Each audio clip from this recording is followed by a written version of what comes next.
Calcium इतना important क्यों है? क्या रीजन है कैल्शियम की कमी का? और कैल्शियम की डिफिशियंसी कैसे पता करें कि हमें है या नहीं? और कैल्शियम की कमी को किस तरीके से पूरा किया जा सकता है? आज मैं आपके साथ कुछ ऐसे ही वेजिटेरियन सोर्स शेयर करने वाली हूँ। तो आज का वीडियो बहुत ही सिंपल और प्रैक्टिकल होने वाला है, जो हर किसी को बहुत अच्छे समझ में आ जाएगा, ताकि आप इजिली इसको फॉलो कर पाएंगे। लेकिन इससे पहले एक रिक्वेस्ट है कि वीडियो को आखिर तक जरूर देखेगा, क्योंकि वीडियो बहुत ज्यादा इंपॉर्टेंट है। A to Z हम इसमें चीजें कवर करने वाले हैं। दोस्तों, इस बात में कोई दो राय नहीं कि कैल्शियम एक बहुत ही इंपॉर्टेंट मिनरल है आपकी हड्डियों के लिए, दांतों के लिए, हार्ट के लिए, मसल्स के लिए और नर्वस सिस्टम के लिए। बॉडी में जब भी कैल्शियम की कमी होने लगेगी, इन ऑर्गन्स पे असर आएगा। इनफैक्ट बॉडी का 99% कैल्शियम बोन्स और टीथ में डिपॉजिट होता है। इसलिए जब कैल्शियम की कमी लंबे समय तक रहती है तो हमारी बॉडी का सिस्टम खराब होने लगता है। हड्डियां और दांत कैल्शियम को खींचने लगती हैं। इससे आपकी लोअर बैक में दर्द रहने लगता है, नेक में पेन हो सकता है, जोड़ों में से कट कट की आवाजें आती हैं, थोड़ी सी चोट लगी नहीं कि फ्रैक्चर हो जाता है, दांतों में सड़न होने लगती है। कुछ और भी लक्षण हैं, जैसे फटीग यानी हमेशा थकान सी बनी रहना, मसल्स में पेन, क्रैम्प्स होना, नील्स या फेस पे ऐसे व्हाइट स्पॉट बनना, नाखून जल्दी टूटना, फोकस ना बनाना,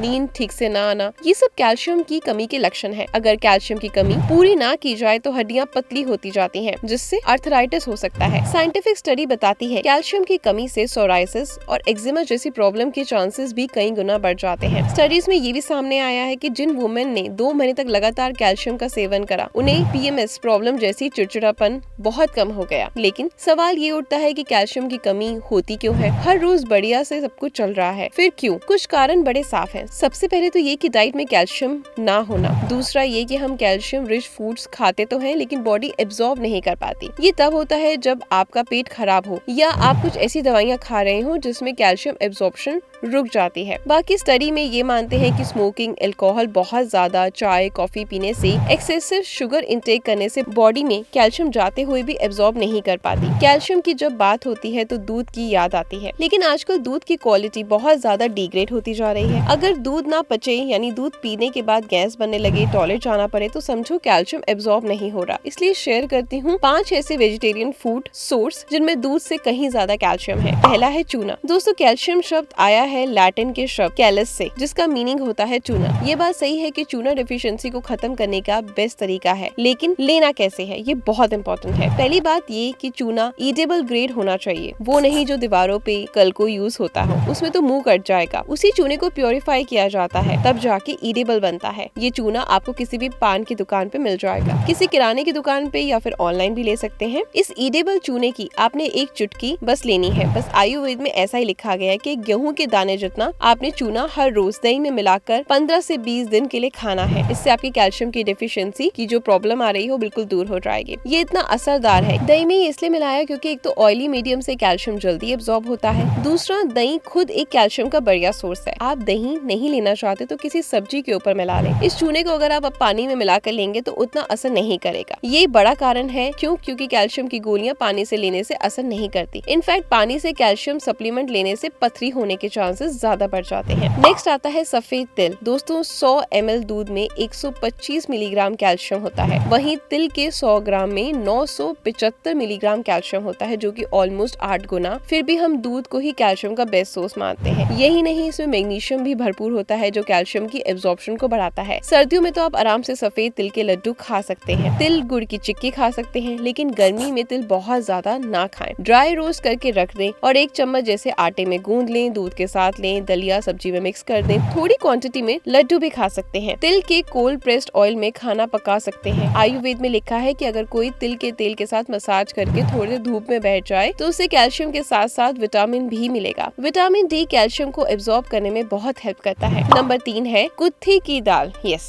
दोस्तों, सारी दालों में कुत्थी की दाल कैल्शियम में नंबर 1 है। इसके 100 ग्राम में 300 मिलीग्राम कैल्शियम होता है। इसका नाम ही हॉर्स क्राइम रखा गया है क्योंकि इसमें घोड़े जैसी ताकत है। जनरली लोग डरते हैं कैल्शियम खाएंगे तो पथरी बन जाएगी। ये दाल जो कैल्शियम में इतनी हाई है, ये उल्टा पथरी को तोड़ने में मदद करती है। ये एंटी डायबिटिक भी है। बस आप दाल को इस तरीके से इस्तेमाल करें। राजमा के 100 ग्राम में भी 270 मिलीग्राम के आसपास कैल्शियम होता है। काले चने के 100 ग्राम में भी 220 मिलीग्राम कैल्शियम होता है। इसलिए अगर आप हफ्ते में एक बार काला चना खा लें, एक बार राजमा खा लें, एक बार कुत्थी की दाल खा लें, बस फिर आपको कैल्शियम के लिए परेशान होने की जरूरत ही नहीं। नंबर 4 पर आता है राजगिरा। राजगिरा जैसे अमृत या राम राम दाना कहते हैं क्योंकि ये कोई अनाज नहीं, ये आपने उपवास वाले दिन कभी खाया होगा। आप हैरान हो जाएंगे कि इसके 100 ग्राम में 340 मिलीग्राम कैल्शियम होता है। सिर्फ कैल्शियम ही नहीं, इसमें vitamin b, magnesium, vitamin c तक पाया जाता है। ये शायद अकेला ही ऐसा वेजिटेरियन सोर्स है जिसमें 9 के 9 एसेंशियल अमीनो एसिड्स होते हैं। इस वजह से इसे complete vegetarian source of protein माना जाता है। एक्स्ट्रा फैट को कम करने में बहुत मदद करेगा। आप इसे नॉर्मल अनाज की तरह यूज करें, चाहे आटा गूंद के रोटी बना लें, चाहे चावल में सब्जी डालकर खा लें, चाहे दूध या सब्जियां डालकर दलिया बना लें। एक्चुअली जो लाल साग होता है, जिसे चौलाई भी कहते हैं, इसी के पत्ते होते हैं, इसलिए जब भी लाल साग सीजन में आए तो उसे जरूर खाएं। बाकी पत्तेदार सब्जियां जैसे पालक, मेथी, अरबी के पत्ते, बंद गोभी, ये सब कैल्शियम से भरपूर होता है। नंबर 5 पर आता है रागी। रागी डायबिटीज लोगों के लिए बेस्ट अनाज माना जाता है क्योंकि ब्लड शुगर को लो करता है। साथ ही साथ इसमें कैल्शियम बहुत अच्छा है। 100 ग्राम रागी में आपको मिलेगा 300 मिलीग्राम कैल्शियम। इसमें पोटेशियम भी बढ़िया होता है जिस वजह से ब्लड प्रेशर को भी लो रखता है। इसमें काफी आयरन है जिस वजह से आपका हीमोग्लोबिन बढ़ता है। लेकिन इसे इस्तेमाल कैसे करें? बहुत तरीके हैं। रागी का डोसा बहुत सही होता है, इडली बनती है, आप इसी की रोटियां भी बना सकते हैं, दलिया बना सकते हैं, लेकिन मेरी फेवरेट है रागी माल्ट। 2 मिनट लगते हैं बनाने में। एक कटोरी में 2 से 3 चम्मच रागी के डाल दें, थोड़ा पानी से डालकर पेस्ट बना लें। अब एक पैन में 1 गिलास पानी बॉईल करें और इसमें नमक और रागी का पेस्ट डाल दें। 2-3 मिनट तक अच्छे से पकने दें, फिर थोड़ा ठंडा हो जाने के बाद ग्लास में डाल लें और ऊपर से दही और नींबू निचोड़ दें। जबरदस्त कैल्शियम ड्रिंक तैयार है। टेस्ट भी बहुत बढ़िया है। दोस्तों, इसमें कोई डाउट नहीं कि देसी गाय का दूध प्राइमरी सोर्स है कैल्शियम का, लेकिन अगर आप दूध नहीं पीना चाहते, फिर कहो कि आप देसी गाय का दूध आपको नहीं मिल पा रहा या आपको दूध नहीं पचता, तो आप इन सब चीजों को अपनी डाइट में इंक्लूड कर सकते हैं। कैल्शियम की डेफिशिएंसी 101% दूर हो जाएगी। आशा करती हूँ वीडियो आपके लिए बहुत ज्यादा हेल्पफुल रहा होगा। ऐसी कुछ नई वीडियोस देखने के लिए हमारे चैनल को सब्सक्राइब करें, लाइक करें और शेयर करें। Good luck.